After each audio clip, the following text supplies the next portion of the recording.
This Torah class is brought to you by TorahAnytime.com. Okay, good morning, Rabbi Glatstein. Good Erev Shabbos. Just hopefully for the sake of completion, just want to complete speaking about the inyan that we spoke about on Wednesday. We spoke about the topic of writing Sefarim and how in many of the introductions of the Sefarim, the authors writes simply in a very humble way that if all the Sefer has is one good redeeming idea, that should be enough to render the Sefer meaningful. And we explained that that might have Halachik implications based on the fact that Bizman Hazeh, the mitzvah of writing a Sefer Torah, is only fulfilled not by writing a Sefer Torah, but because people don't learn from Sefer Torah, but by buying Sefarim. And the truth is, if you buy a ready-made Sefer, that also doesn't count. It has to be written on your behalf. So the publishing of Sefarim is the way to be mekayim the mitzvah of writing Sefer Torah, and therefore the Sefer has to have at least one good idea.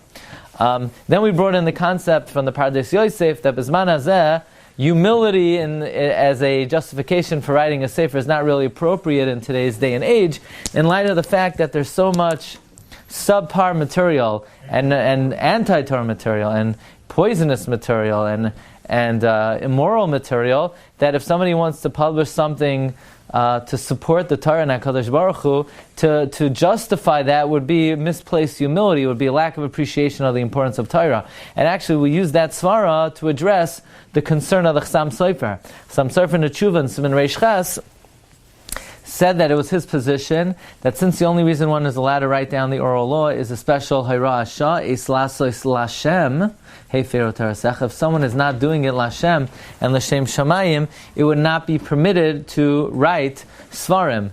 And we mentioned from Reb Sternbuch that this, so to speak, thank you so much, that, so to speak, oh, it's double-sided, beautiful. That, so to speak, locks the doors in front of anybody who wants to write a Sefer, because who could say that they're writing it completely L'Shem Shamayim? So that's something that a lot of the Achronim grapple with, and one of the reasons given is in today's day and age, again, where there's so much anti-Torah, immoral material, nonsense that's proliferated, so there's no greater Hayra Asha than to counteract it, and Zel Umazeh, to proliferate Torah material, albeit we cannot do it totally L'Shem Shamayim, but under the conditions of the time, we're required to do so.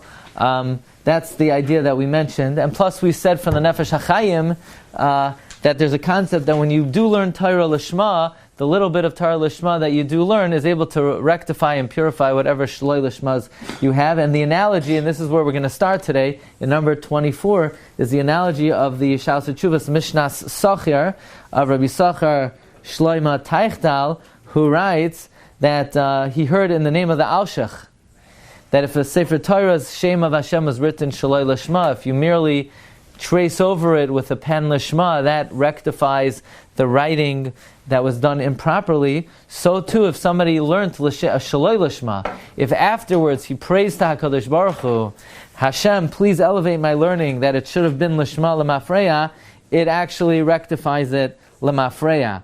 So he brings a story here. The Shaus HaTshuvas Mishnah Sachar brings a story that he heard from a tzaddik emes about a certain Talmud that was sitting and learning the whole night. And one time, he was up all night and learning Torah, and his Rebbe found out about it, and his Rebbe said, "Wow, good going." So the student said, "No, it's not worth anything to me, because I know my learning was not with the right kavanos and not with the right thoughts and intentions." And he gave a krechts, "Oy vay!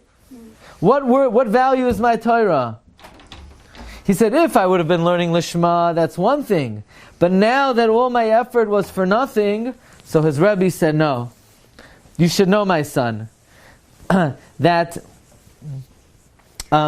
if your groaning is true, that you came from the depths of your heart, it elevated all the Torah that you did, Shalai Lishma, into the Madrega of Lishma. So there is such a concept, that if somebody does learn something Shalai Lishma, he's able to fix it and correct it and rectify it, and bring it back Lishma. Just in the importance of writing Svarim, Rabbi Yaakov Emden writes, in his footnotes to Sanhedrin, he writes over here, Haloi mei Torah ve'ena melamda. Rabbi Yaakov Emden says somebody who writes a Sefer and to explain to students so that they should be oimed on the truth, that's the highest level of learning. Ein limud gadol mizeh ve'ein kavod l'Torah gadol mimenu. Ein kavod l'Torah gadol mimenu. In fact, the Abarbanel in Pirkei Avos, on the first Mishnah in Pirkei Avos that says Haloi metar l'shma zoicha l'dvarim harbe. And one of the things that a person is zoicha to is they become kamayin hamizgaber. That refers to being able to expand the Torah through questions and answers, in addition through the record of writing. Okay, so I want to bring to your attention today a very interesting machlekes. And the Chassam Sofer in his Tshuvas, in Chelek Vav, Siman Samach Aleph, Ois Gimel, he brings a discussion about writing Svarim in general. He says we need to thank Hashem for the advent of the printing press, because that allows us to publish. However, he says there are many advantages of the printing press, and there are many detractions and disadvantages. He says in the good old days, how were Svarim written? You had people who wrote notes on the side of their Gemara or on paper, and it came to the attention of Rabbanim and Gedolim, and if the Rabbanim and Gedolim felt that it should be published, they would command that scribes copy it over. And that's how the Sefer was published. Now, for a scribe to copy over Sefer was a major ordeal. So basically, nobody would go through the ordeal unless they knew they had an audience. If there was no audience, it was not worth it to go through it. So people would write private notebooks. And if the Rabbanim were pleased and they said, yeah, this is good stuff, the Rabbanim would say, okay, you should publish it. Now the author knew it was worthwhile to go through the ordeal because he knew he had an audience because the Rabbanim supported it. But if the Rabbanim read it and they said this is nonsense, then nobody's going to buy it and nobody went through the ordeal. So it sort of was a safety net that the only thing that was published was good stuff. But with the advent of the printing press, any Tom, Dick, and Harry could write any gibberish they want, and you could publish it. All you need is a few bucks, and you could publish anything. So that's the advantage. And so where does this come in? Says Chassam Sofer, that in the good old days, even if you had a mechaber like Yeshua ben Nun, who wrote a wonderful Sefer, if it was not published, nobody would know about it, because you can get scribes to copy it over. And then the Chassam Sofer says something very important. Kamot tzadikim uga'onim nimnoim al hadfasas devreim or hatakas devreim ul hadfisam. Many tzadikim refrained milahalis devreim from publishing. Right? Throughout history, not a lot of Rishonim published. Many did, and many didn't. Why didn't they? Because they said, why go through the ordeal?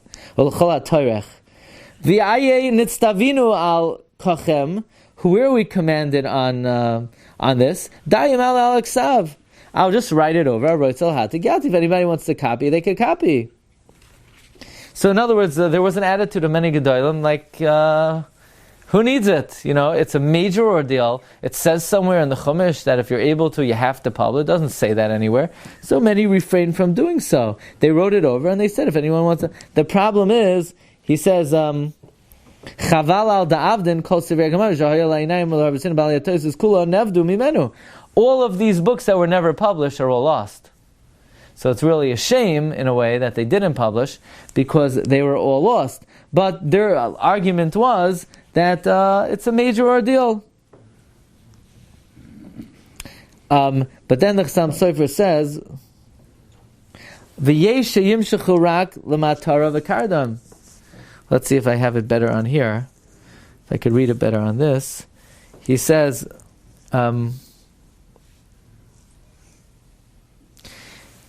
there are those who published when they were younger, and then they regretted it. After all, it's very common. You'll publish something, and then you get a little bit more seichel, and you realize, I shouldn't have written that, or I didn't write it correctly, I didn't think it through correct enough. So many Gedolim refrained from publishing, because they thought, maybe if I actually rethink this when I get a little bit older, I'll retract.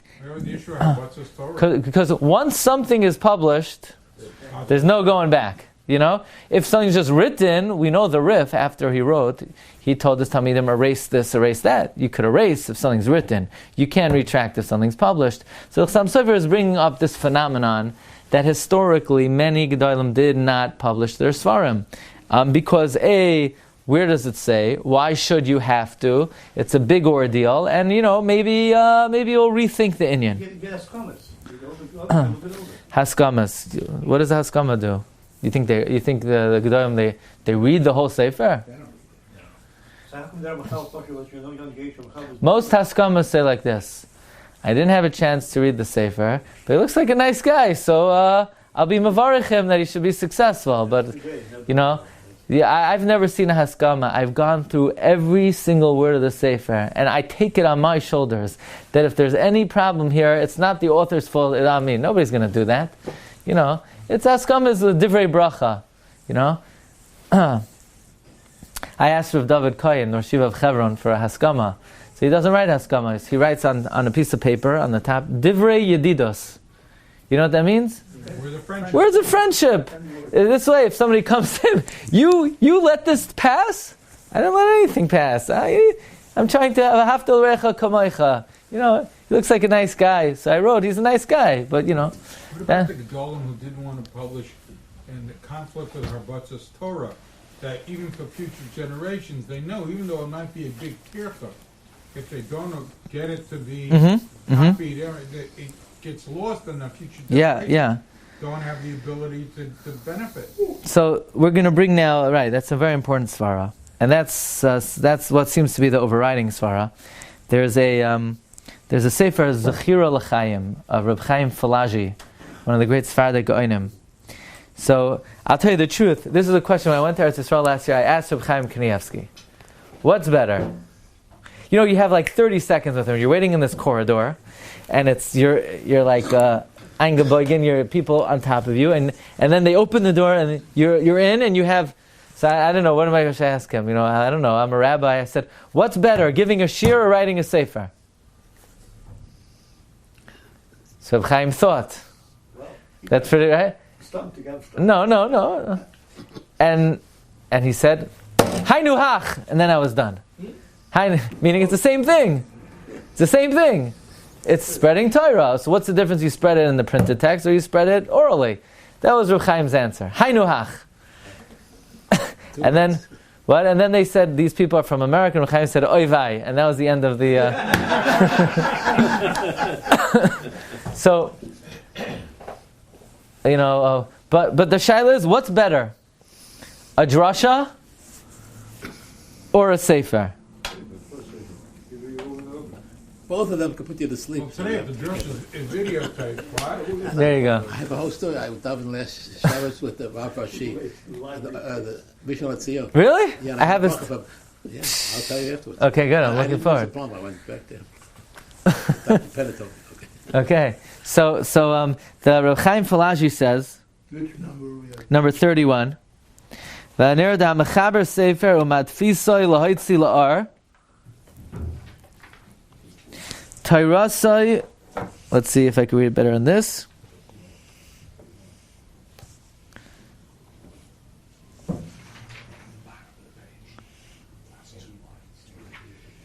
Lahoitzi la'ar Tairasai gufi Mali mi kadosh mi doiresh barabim. Ki hadoiresh hu dafgal iroi vel shar mekame. When you give a drasha, it's to your city and to your place. Meaning, what's better? When you give a drasha, you're only speaking to people who are there. But when you write a sefer, you're able to reach people who are not there. But then you could say, in our generation, when you give a drasha, you could reach people who are not there also. So then maybe it's better to give a drasha than to give a sefer, because a drasha you could reach people who are not there also. The whole reason he's saying that a sefer is better because you reach people not there, but nowadays you could also reach people. Sefer, but there's another svara, and that is v'hu af ki acharei moisai uladorei dorais. In other words, a drasha is limited by time. A sefer is not limited by time. The truth is that even today, a drush is not limited by time either, because you can record it. If they don't take it down. Right? So, but Put it on YouTube. I would say like this, the advantage of a sefer is, a drasha, you are limited by time, because you can't access it on Shabbos. A sefer, because there's once a discussion, Sfarim are going out of, why would somebody buy a sefer? You could get every single sefer in the world on a computer, or on a tab, right?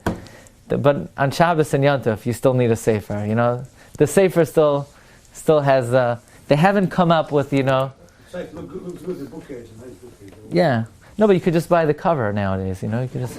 But most drushes are recorded nowadays. They're not they may be published, but they're on record because people make recordings. Right. So right, exactly. That's the point. That's we that's what we mentioned. It's interesting over here. So if we go back to number 28, Rav Moshe in the Divrei Moshe on Bava Kama, Rav Moshe makes this point, sort of arguing on those sages quoted in the Chassam Sefer, and he says, number 20. I'm sorry, it's not really so clear here. What number? Number 28. He says, after Hashem has helped me understand, after much effort, the words of the Rishonim, he says that there's a obvious toyelas from publishing it, because this way people understand what was difficult to them, and then he'll be considered in the category of Gali Masechta.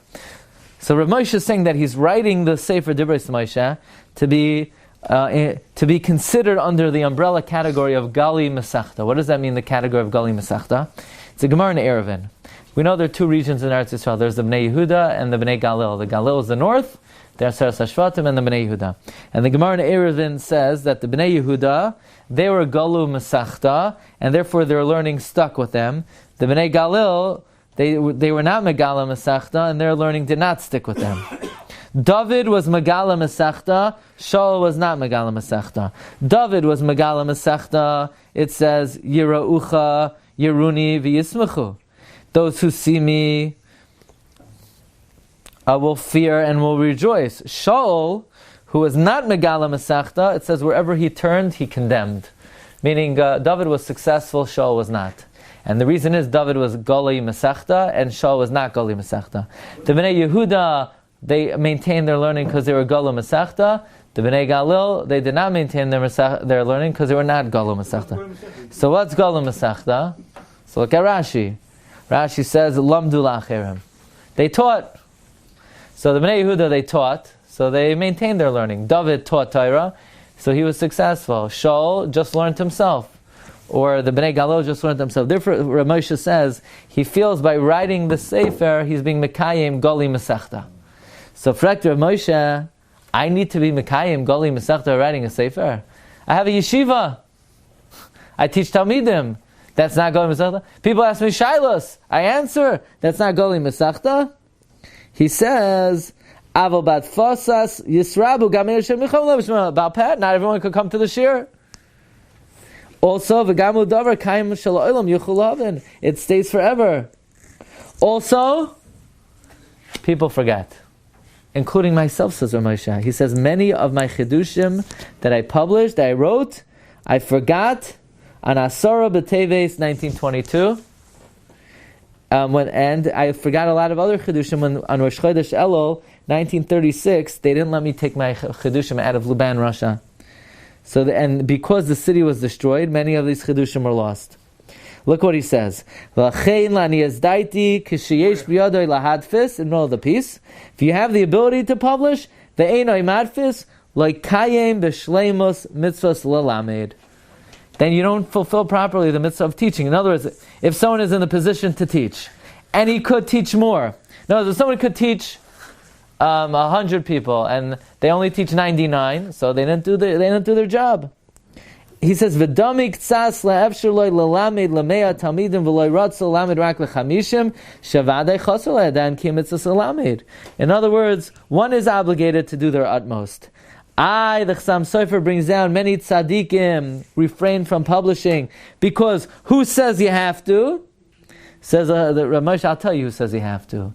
In my humble opinion, they were wrong because of their great humility. Devada yesh bazeh mitzvah gedola lelamed, the mitzvah of teaching. Even the Chassam Sofer himself says, many kadmoinim, the Chedushim, were lost. So this way, when a person publishes, you're mekayim the inyan of lelamed and golei mesechta, even for doiros later. But you may regret it. Says Ramosha, I have a question. Someone comes to you for a psak, so you refrain from giving a psak because you might regret it. Someone needs to learn, so you can't teach because you might change your mind and say a different shot when you become wiser. No, you do what you need to do. You have to teach, you have to learn. Okay, and so on. So I want to bring to your attention in number 34.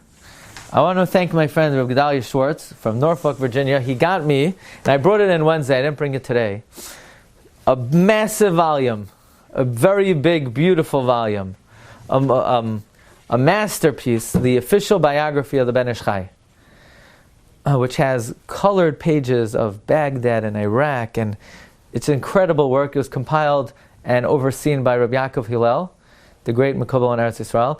And Rabbi Gedalia gave me the English version and the Hebrew version.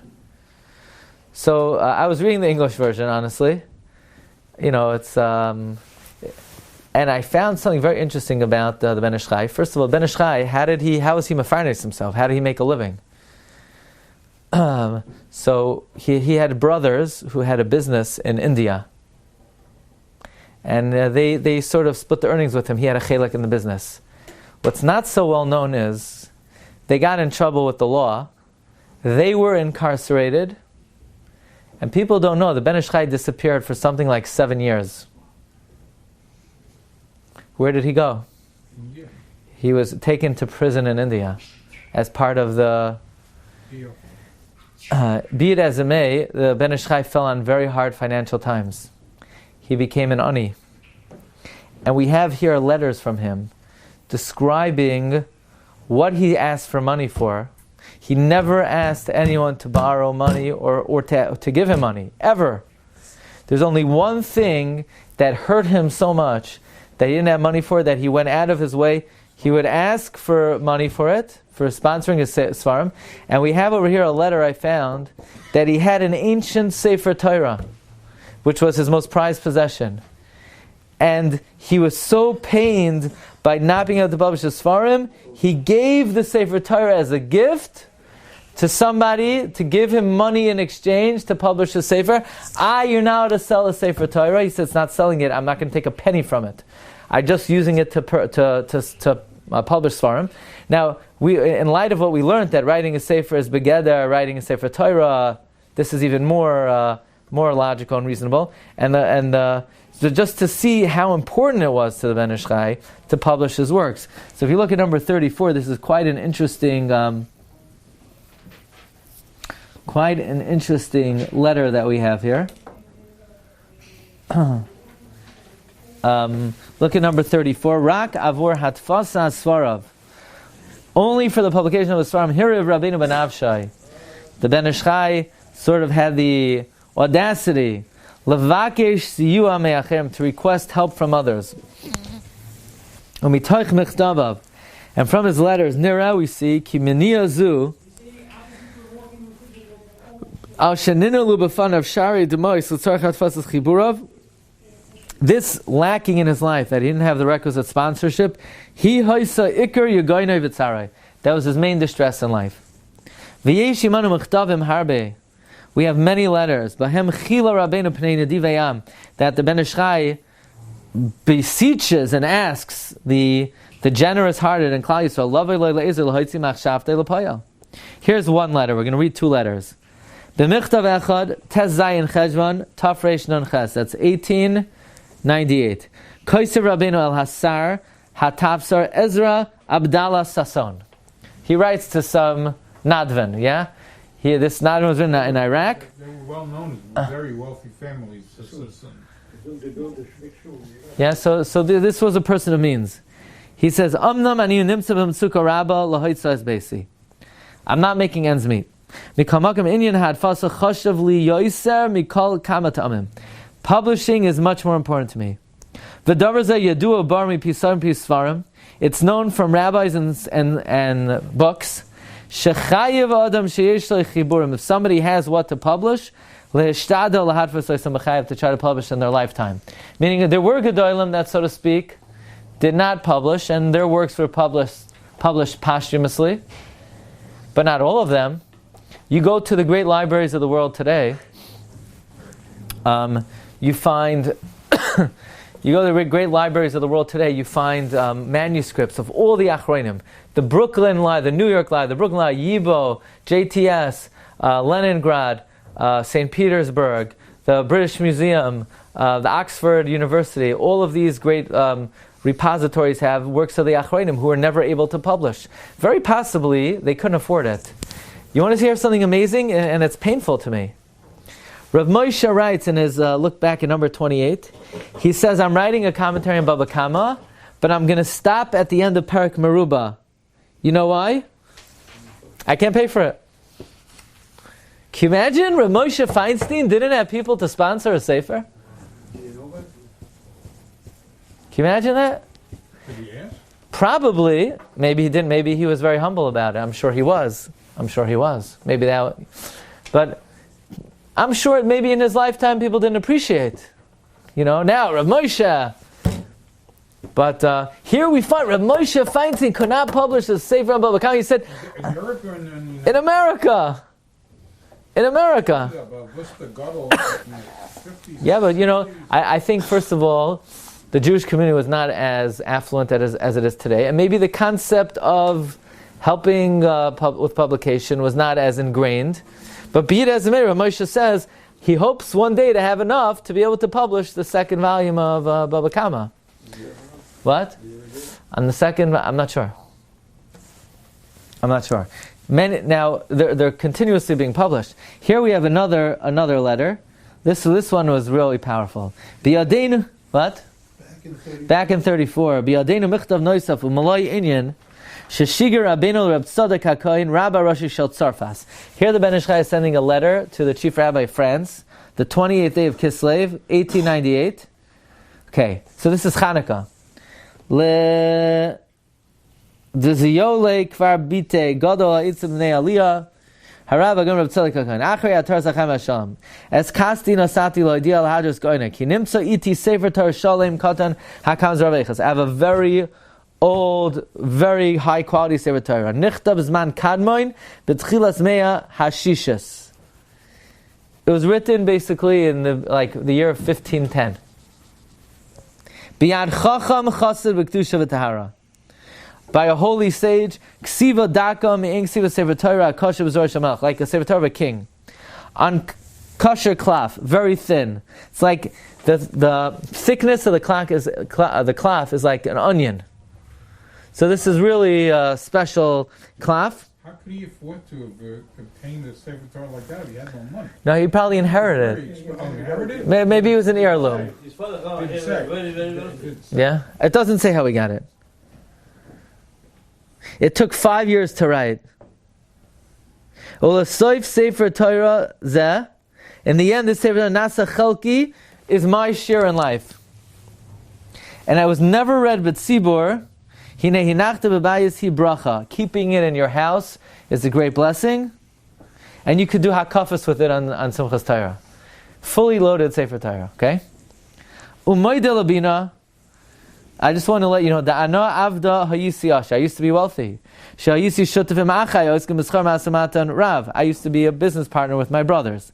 It's gone. I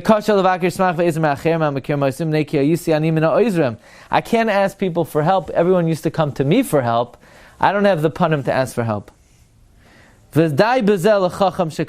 Basically, enough said. You get it, right? But I have to tell you, my great distress is whatever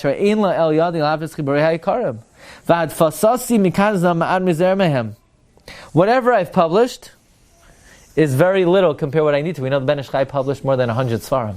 So he had a lot to publish. I have a great desire to publish for reasons that I'm sure you know about. This distress is greater than the fact that I can't support my family. Therefore it arose in my heart, L'shlayach Sefer Torah hayakar haniskar la'el b'Torahs mincha el Baron Rothschild b'Paris. So I'm sending the Sefer Torah to Baron Rothschild through the rich woman Rachel, the Bas Bitoy of Albert Sasson, because I know her husband, and I thought whatever she sells, whatever she gives me in lieu of the Sefer, I'm going to publish my Svarim, and I'm going to give it. About taking care of his family. I'm going to publish Svarim. I'm going to give the Svarim out for free, and I'm not being nana from the Sefer Torah, so it's not considered like selling the Sefer Torah. Anyway, that's the story that's brought in the Ben Ish Chai. So we see how dear, how important this was to him, how meaningful it was to him, and for probably the reasons, as we saw in the Dibros Moshe, that this is all nichlal in Goli Mesachta. Because yes, Bisman Hazeh, we do live in amazing times, and the ability to spread is unheralded, but there is a dimension that Svarim provide that no other venue provides. Okay, the second share today is Mamish Oyim V'Nar. We're going to start on the button at 11 o'clock. We're going to hold it here. You've just experienced another Torah class brought to you by TorahAnytime.com.